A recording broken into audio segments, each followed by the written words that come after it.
Welcome to the Healing Collective podcast, where we explore the paradox of healing. And we broadcast all of the healing codes to support a world of more heart-centered humans.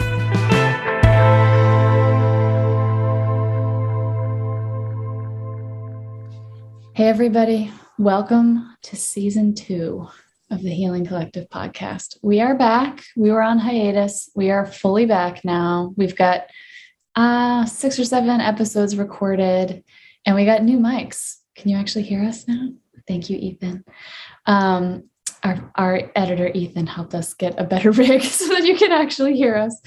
But we're back with season 2. We're super excited. This is our first episode, and we've got a bunch of other stuff we're going to release in the coming weeks, and we're super excited for you to hear it. Yeah, and you'll notice with season 2, we're just taking more risks. We're being more creative, following our intuition. Some of the episodes are just me and Bethany. We don't even have guests. We're not curating in the same way. And they're not always going to be linear or in order. So we love your feedback as we test out some new ideas, some new ways of being in the podcast. Thanks for hanging in there and waiting for us to come back. Enjoy the episode. This episode is called Lauryn and Bethany Level Up. We're definitely on the glow up right now. And what does that mean to us? What does that mean to you right now that you're on the glow up? Level up. The first thing I'm thinking about is how we had that gold light on us at our photo shoot. And that made me feel, I was just like, oh, this is a level up. I'm golden right now. And what I'm pointing to is we have done a new logo. We got new mic setups. We did a new photo shoot with beautiful pictures of Lauryn and I together finally, so that we can put something together for our website and our social. And these are not the only ways that we're leveling up. We're leveling up in consciousness. We are purifying, clarifying, and looking ahead. And if you wonder where we've been, life was kicking our ass for a minute. Mm-hmm. And we were in the dark place for a minute. We were in the dark place and we needed a break because we didn't also want to communicate the dark place to our audience. And I was advocating communicating some dark place stuff, but right. I think I was like, let's get into it. My Scorpio was like, let's bring it all out. But it's also nice to talk to it from where we both happen to be in this moment, which is a little bit more of a clear, happier, more balanced spot. Yeah. We're turning 40 this year in a few months. I can't believe that. We just celebrated our birthday. How is this happening so fast? Everything is a blur at this point. What are the highlights of the last couple months? Well, boundaries, really learning that for me, boundaries is something that I've really avoided, especially in the last few years, because when I was younger, when I was in 12-step, I made some big decisions and cut my family off for a year, made some big decisions around boundaries with Taylor's dad. And they had kind of traumatic impacts. It was a traumatic impact on Taylor, something he still talks about to this day. And my family, was something that it's taken a long time to kind of heal, and there's still residue around. And I just felt like that boundaries can be really harsh. And I also had people cut me out of their life. And I was really exploring, is that really necessary? You need to cut people out, that you love. And so I went to every extreme to not do that. And saw it as loyalty, which is a huge value for me. But more recently, there were just some things, and my intuition, my body is this is off, this is wrong. I would get so teary and triggered and not be able to hold my whole self. And then I have these other contexts where what I'm experiencing, for example, my job at Lead for Liberation is this container that holds me really consistently, and there's very little drama. And I'm something is just off. And when I chose to take a stand for that and to leave and to say I can't be a part of this anymore, these relationships I can't engage in anymore, my whole body, something shifted. All the stuff that was going on with my body, pain, everything was like my body was like, finally, like we can trust you and we can trust you to protect yourself. So, and also like sitting in the discomfort of other people not understanding, other people actually like attacking me for some of my choices. You know, yeah, some like really painful relational experiences as a result of those boundaries. But to see the impact on me and, you know, my sovereignty, and that's really my focus. Like I'm doing a 2-hour devotional practice in the morning, a 1-hour bedtime routine. Like Lauryn, I'm investing a lot in myself, like my physical body, like all of these things. And it's like I'm taking all the energy that I just used to give out to everyone else and putting it back into me. And I actually was writing a letter to my brother and sister's like 1-year wedding anniversary was this week. And I was able to really track, like, I think that was a huge turning point for me. I don't remember if I talked about it on here, but I think I did. Like watching my sister-in-law walk down the aisle and she like saved herself for marriage. And you could just tell there was a way that she understood her love, how sacred she was and how discerning she was about who gets the gift of her.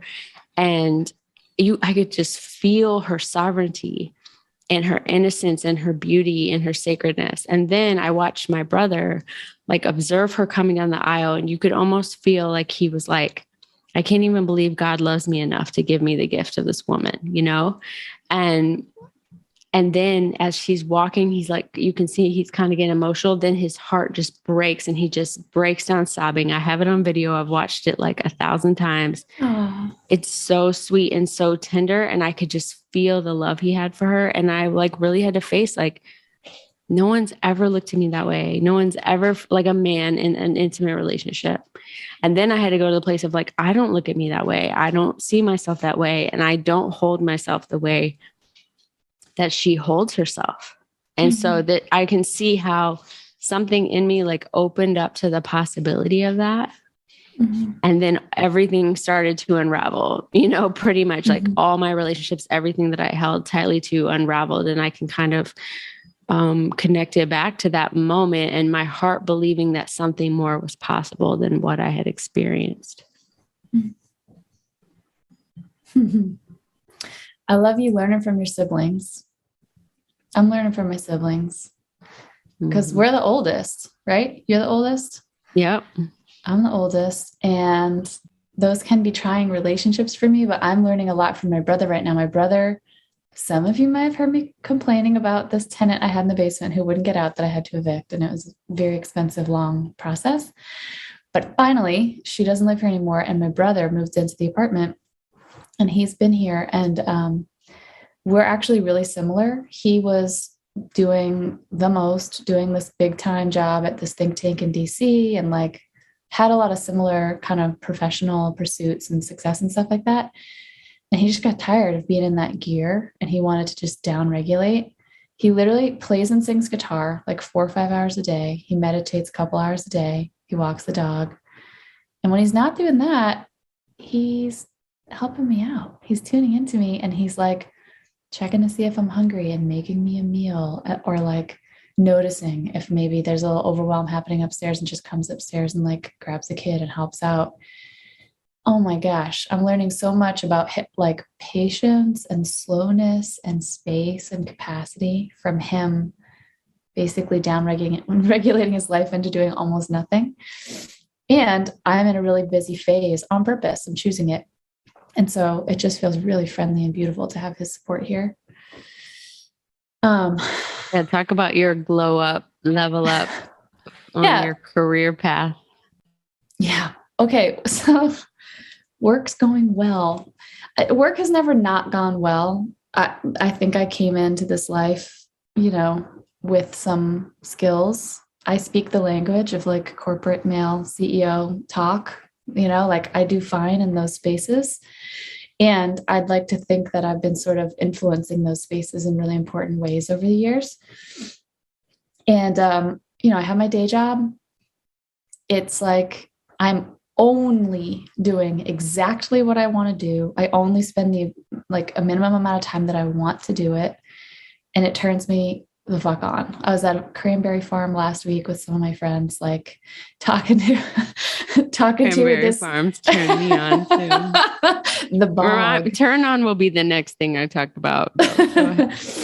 I'm just like basically hanging out with farmers who are doing regenerative ag, like doing climate friendly stuff. I have deep relationships with them. I'm doing public speaking, and I'm not doing anything I don't want to do. I'm doing the exact stuff that I'm good at and nothing else. There's no fat to trim in my day job. And then my coaching and my SE practice is like bananas. Like I'm full. Like I can't take any more clients. Not like, oh, I'm feeling full and I want to have balance. Like there's no time. Like I'm serving and working with the most people that I possibly can, and I'm full. So I think I'm doing some of the best work of my life with folks. And it all just seems to be clicking and it feels easy.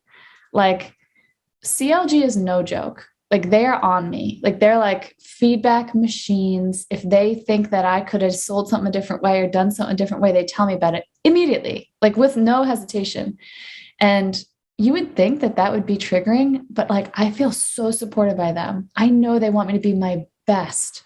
They lean and that transparency, into me. like I feel like I thrive in that. It's like if I know for certain you're going to tell me, there's no fear and there's no I trust the safety. fuck out of them. Yeah, and yeah, so it's feeling so good. I'm doing, sales for them and coaching. And so basically these two areas of my life are really CLG full. is the conscious leadership group. The conscious leadership group that Lauryn and I learned to coach from these guys. Basically there's no drama. It's full of ease. I feel good. I'm making money like I've never made before. And I'm just like, this is great. And I find myself dedicating a lot of time to it and energy to it. And it feels like a match. It just feels like exactly what I'm supposed to be doing right now. I am on my edges around capacity and stuff, but like, I just have no qualms about what's happening. Like, I know I'm doing exactly what I'm supposed to be doing. Talk about money as a game. Money is a fucking game. Well, here, I'll say what this. What are you learning about that? One of the main things I'm learning about money is as I move out of a scarcity mindset, and I'm just like, I'll have money when I need money. It's going to be there. It always has been. Like, even sometimes I had to work for it. Sometimes I had to borrow it. But whenever I needed it, it was there. And since I've had a little bit more money going on lately, I like helping people out with money. That feels like a resource that I'm good at obtaining a lot of that energy when I need it and want it. And so the more generous I seem to be, the more money shows up. Like I can't even tell you about it. Like I lost my wallet. It fell out at the airport last week, and somebody at the airport fortunately grabbed it, and that worked at the airport. There was like $400 in cash in there. And that $400 wasn't there when it was returned to me. Thank God it was returned to me. Otherwise, I got home and I was driving in the car with my brother for Easter. We were going to my sister-in-law's and my brother's house. And John's like, hey, you should know I was driving the car while you were gone. And I like opened up the door and this giant wad of 20s fell out the side of the car. I was like, what? There's like a huge wad of 20s. I have no fucking idea where this came from, but it's about the amount of money that I lost in my wallet when I traveled last week.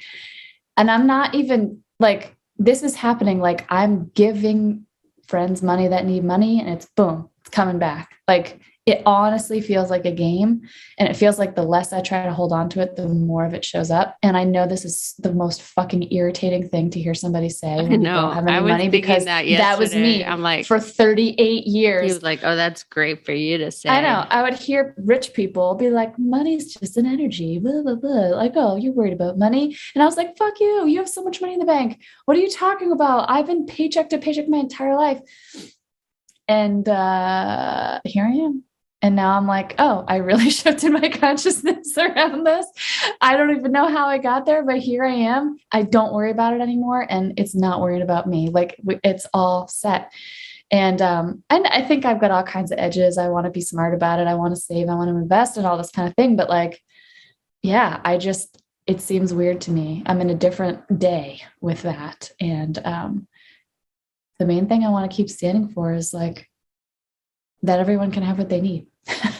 And sometimes I get to be a part of that, and that serves me just as much as it serves anyone that I might be able to, help out. Yeah. I mean, I don't feel that I'm at where you are yet. I think that's like a real genius area for you.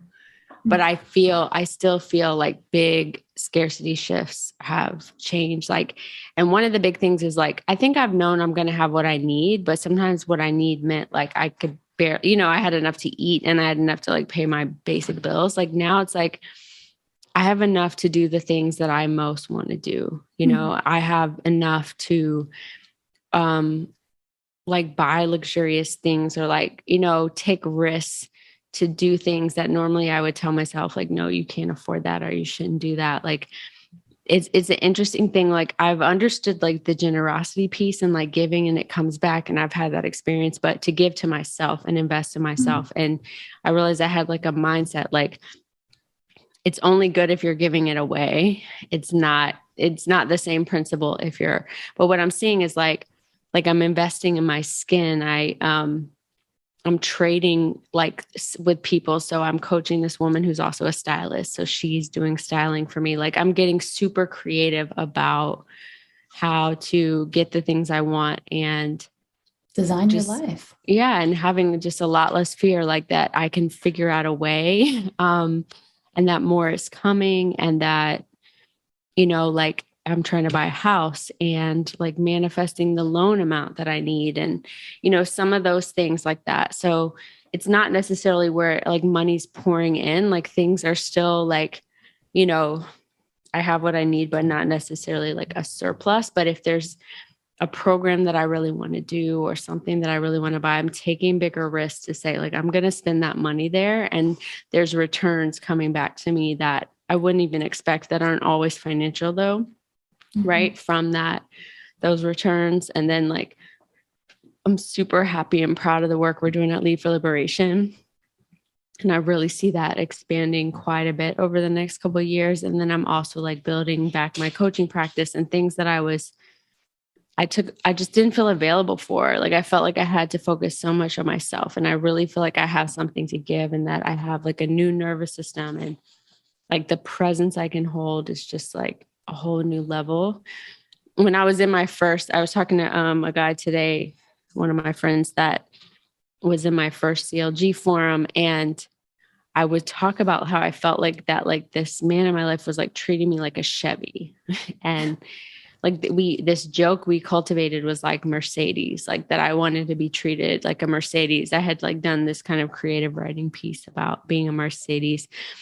And like I got a Lexus this year, which was kind of like random how it happened, but like I keep seeing like Mercedes and it's more like this representation of what it represents in the world is like worth and value and luxury and just like that. Yeah, that I deserve that too. And I'm worthy of that. And what that means about how I see myself when I give myself permission. So it's like a full theme. Like you're just seeing this left and right.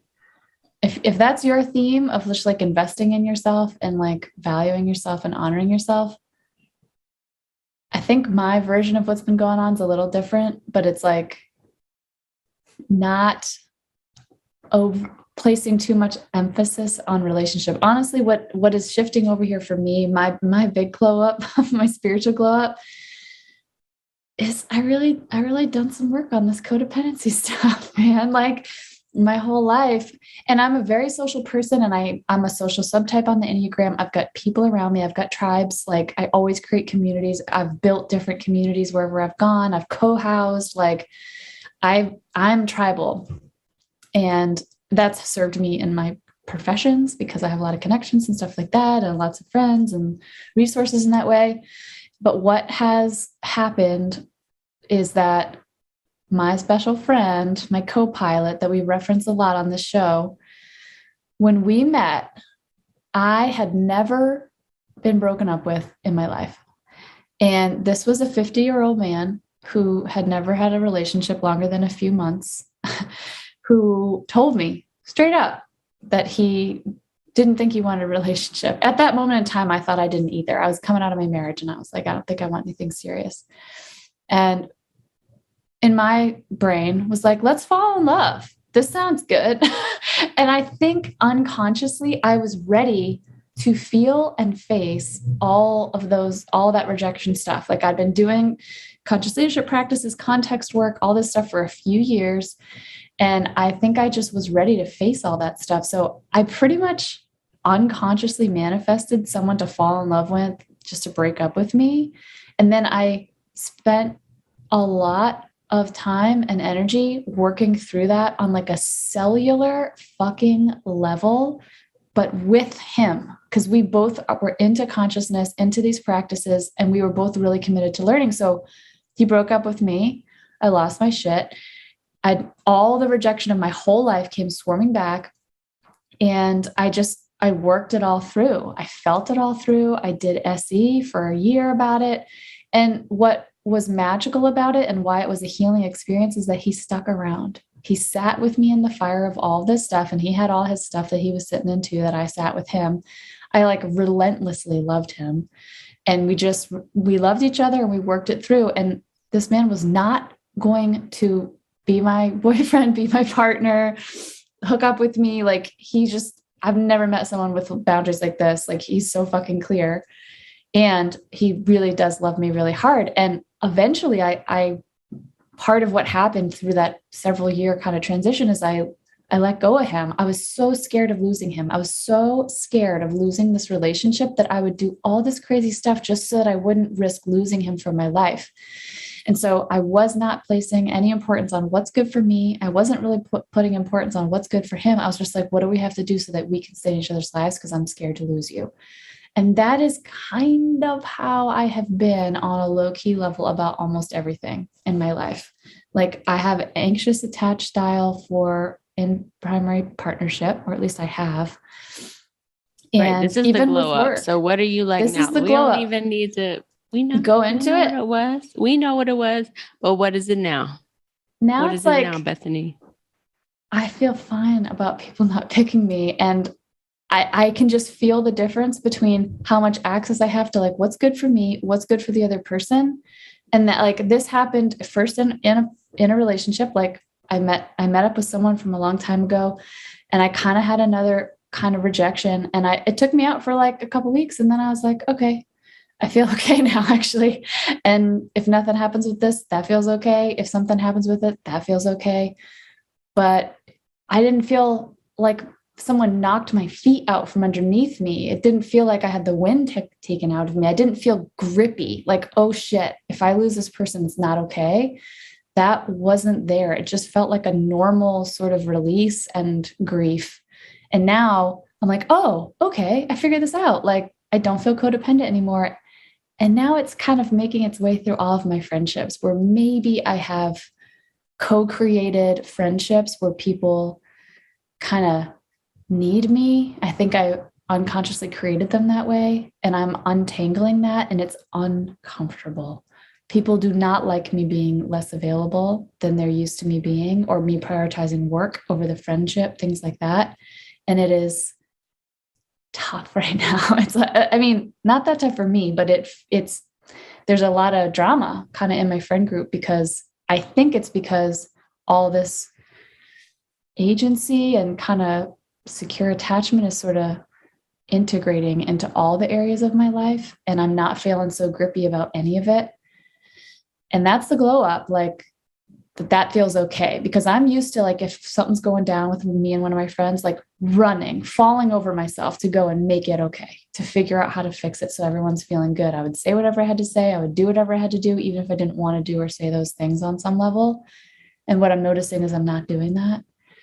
And I don't have it all figured out, because this all feels like new territory, but I'm not doing any of that codependent stuff in my friendships right now. And it feels really different. It feels weird, but it feels good. And it feels like freedom.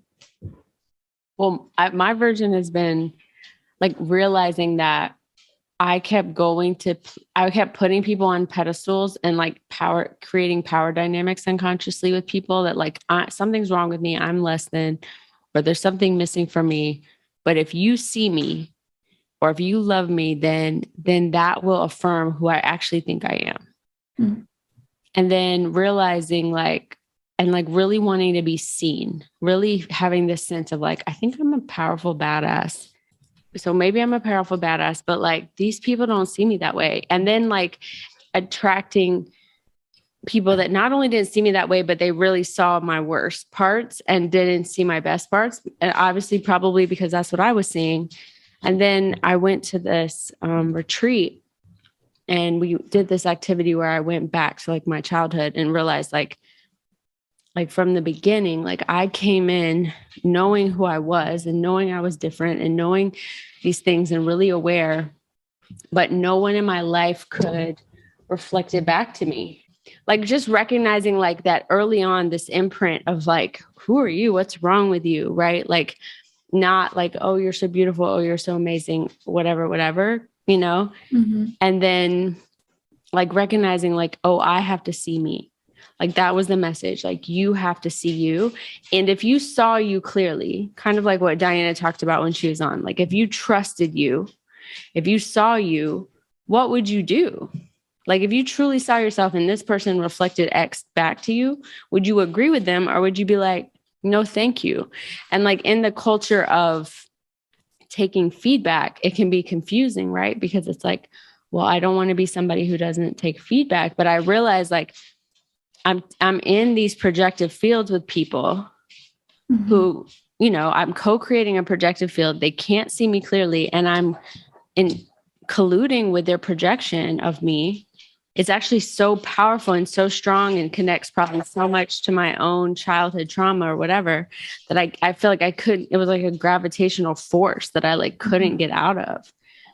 And so then it's like, now I'm like really operating in the world like, no, I am who I think I am. And I'm like, I'm making decisions around that, but I also feel the truth of that.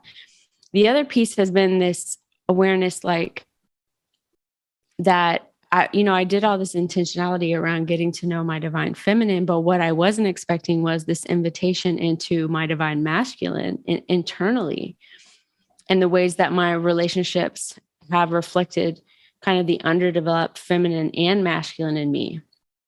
And then realizing I don't have like a image of the high male that I would really go to. And that led to like so much like healing around my relationship with my dad and this exploration of like, what is my high male and what is the high male period? Like, what is the archetype of like masculinity? And right now, where I am is like allowing myself to, I'm reading this book by Bell Hooks around masculinity. She's a Black feminist writer, but she's kind of, right? yeah, she just passed. And she's basically like, let's all just admit that we really want men and we really want men to show the fuck up, you know, even if you're gay or whatever you are, like everyone is craving male energy. And like, what if you let yourself long for that? And that I'm not very far in the book, but that's been a big eye-opening thing, like letting myself like long for that instead of like what she talks about a lot in the feminist movement is this like male hating, or we don't know what to do with them, or they're just. Yeah, I feel super turned off by that. But the other side of the coin is also like enabling men and allowing them to like actually be, that's the more recent thing, is like me recognizing that most men in my life are emotionally at best, like between 14 to 20 years old, like generally speaking, and that is so common to me. Like even people in the conscious community, I had this conversation with someone in our community yesterday, and I was like, what you did was like a bullshit, like little boy move. Like it was a little boy move, but I wouldn't have recognized it like that because most men that are adult men, that's how they act. But I feel like I'm getting invited into this like other vision of possibility for men. And I think that there's a big piece of like healing for us as a collective in supporting men to heal. And I don't think that necessarily looks the way that I thought it did, which is like, and I want to take responsibility because I'm sure people are listening. No, like I have enabled men, over enabled men, or over caregived, or did things that didn't. And I'm seeing that this kind of like 8 boundary, I'm not dealing with your bullshit energy, like in a place where the male cares, you know? there's like this invitation to step more fully into who you are and be like, no, I know that's not who you are. It's not good enough, actually, for you to show up that way. And so, and then that's changing. Like, you know, I'm working on my turn on. I'm taking a Mama Gina who wrote Pussy. I'm taking her like pleasure boot camp. And just like, you know, with my vibrator, like maybe got like 12 orgasms in one night, like never happened before. Nice. And I really think that's like my masculine and feminine, like having an internal love affair energetically inside of me. I don't know. It feels like I have some agency when I go back over here into that, you know? Well, my work around, I mean, you've really been coaching me on this, is like whatever I'm seeing over there in some guy that I think is so special or that I really am attracted to, that's just my underdeveloped divine masculine inside of me. So I'm just seeing it all as invitational. So, and that actually, you know, I get to have all my longing, but like, I also get to know that there's nothing over there that I imagine's over there that isn't here, if that's what I'm going to focus on and like nurture in myself. So when I have my crushes or whatever, or, you know, there's been some incredible men that I've been with and spent time with the last several years. It's like the things about them that I find so special or so amazing or this, that. It's just like, yeah, Bethany, what's that about in you? Where is that in you? And how can I continue to build that up in myself? I think it's particularly interesting because I think I have a lot of masculine energy. I don't know if I would call it divine masculine energy. There's a lot of ways where I think I have that. And I've been getting a lot of feedback from a lot of people that they experience me in my divine feminine a lot. But like having two boys at home and there is no dad That's here. what I was going to say. I was going to say like the fact that we were raising boys. We're raising boys by ourselves.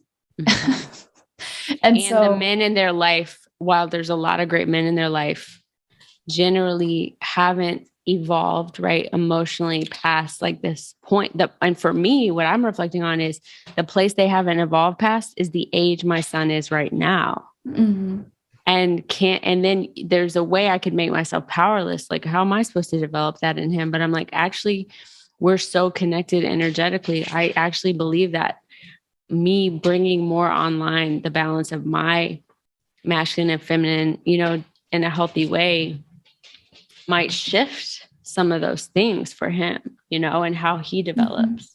Yeah. Well, I want to embody both of those, the divine masculine and the divine feminine in me. I want those to be fully online for myself because of who I'll call in, if that's the energy I'm in and what I'm going to call in, but mostly for my boys. Like I want to model that. I don't have any control over what's happening and, you know, in my ex's house, but what I stand for here and what I bring forth here while they're here with me, I do have agency there and I want to put attention and focus on it.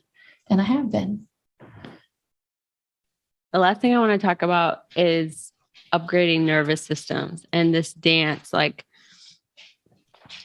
so Bethany and I have both been talking a lot and doing work in our own unique way. Hers more with somatics and me more with kind of like medicine work and this book called the Sophia Code and just like actually calling online, like my divine genome, my crystalline DNA structure, like actually using my manifestation, creative energy, consciousness to ask for my system to be upgraded and to have, now I'm really working on having like ultimate wellness around my hormones and adrenals and this relationship with my body. But you know, we're really observing that this context coaching that we've talked about on the podcast, which is, you know, to kind of put in layman's terms, like just seeing that you're the creator of your reality and everything's in your consciousness. So you have, if you see that and if you can become aware, that's where you have the most agency. There's like this dance between that work and the work of a nervous system and the truth of where a nervous system is and what it's available for. And we were talking today, I was telling her, like, I'm seeing in so many of my clients that their nervous system is so hijacked from like trauma and years of pain and suffering. And that they're not available for the context coaching because their victim consciousness is so strong. And me, I can relate so deeply to that. And it has taken me so long to break through that. And I don't make it wrong or bad. And I can see how like trapped at the same time they are, that they can't, and without the work of I'll say it this way, without the work on their nervous system and the healing there, the ability to truly see how much creative power they have in their reality is limited. And I have a lot of sympathy and compassion for that. And what I'm excited about, I mean, we talk all the time about how we heal through relationship. And one of the interesting things about somatic experiencing is that you're creating a really particular container. And one of the things you're doing is creating safety with another person and being witnessed by another person. That's what I'm doing. When I'm doing SE with someone, I'm being with them. And I'm doing that in a way where their nervous system can do what it needs to do brilliantly. The nervous systems just know how to heal if they're just given the space and safety to do it, and and really simple skills to do it. But being witnessed by somebody and being in it with somebody is how it happens. That's why SE is what it is and why people are crazy about it right now, because you're creating a container, a relational container. Peter Levine said, trauma is not what happens to us. It's what we hold inside in the absence of an empathetic witness. And everyone who's out there trying to do it on their own, it's like, it's so much harder than if you can do it in relationship. Like it's light years. Like it's the fast forward button. Like it's the rocket fuel that gets you to the place where you can actually heal your nervous system. And so I'm grateful for the relationships that I have, that I've been doing this work with. I'm so grateful for the relationships who have been focused on healing.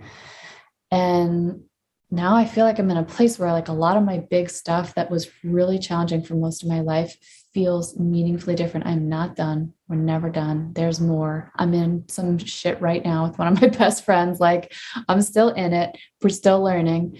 I don't have it all figured out, but man, there's a huge fucking difference. And I've been doing SE for not even 2.5 years. And it's like, I cannot believe how different things are. And you've been doing it with medicine as well, like MDMA journeys, man.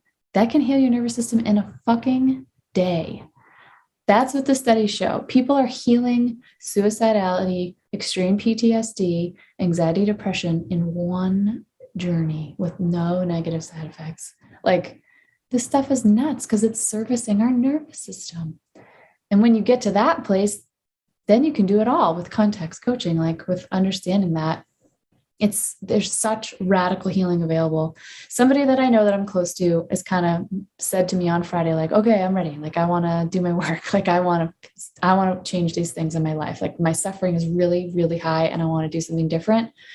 And I was like, cool. I have some ideas about this. And I wrote an email on Sunday that was like, I don't know how many hours I wrote for. It was the longest email I ever sent. And I was just like, this is a book. This is the structure of a book. This is the path for like how to heal. These are the basics. These are the broad strokes. And it mostly has to do with healing through relationship, context book work, loading, somatics, book loading, book is loading, attachment work and journey work. Boom. That's it. If you can wrap your mind around those things and you can do your work there and you can devote some time and energy and have some support to do it, you're on the path, man. I'm proud of us. Good job, us. Nice glow up. I was like on the plane coming back from visiting you, and I literally got really teary, and I just had this deep moment of reverence internally. Like, I can't believe everything I've been through and survived and thrived and moved through in my life. And, I can see that in a lot of other people. And I think it was like a really important gift for me to see that in myself. Like, everyone's life is difficult in its own way. And mine had, my challenges have been uniquely challenging to me. And to be able to like say like, wow, Lauryn, like I really can't believe what you've endured. And now like, are you ready? It feels like this invitation to like hold your values and to stand for everything that you've learned, and hold it, so yeah. And I feel that way about you, like even from when we met to now, even from a year ago to now, like it's pretty incredible how different we are. And I think it's such a gift that we're documenting, part of the process. A lot of you didn't meet us when it was a real rough part. But you got enough in season 1. So you have a sense. And we'll probably have days like that again. And it will continue to be this like ebb and flow. But, I'm proud of us. And I'm glad that I have you to do this with. Me too. I love you so much. Love you. All right. Cheers to season 2, everybody. We're back. Cheers to season 2. We're back. Thanks for listening. We welcome your feedback. You can email us at healingcollectivepod@gmail.com. Our website is thehealingcollectivepodcast.com, @healingpodcast on Twitter, @healingcollectivepodcast on Instagram. Special thanks to Ethan Luck, who produces. You can find him @EthanLuck on all platforms.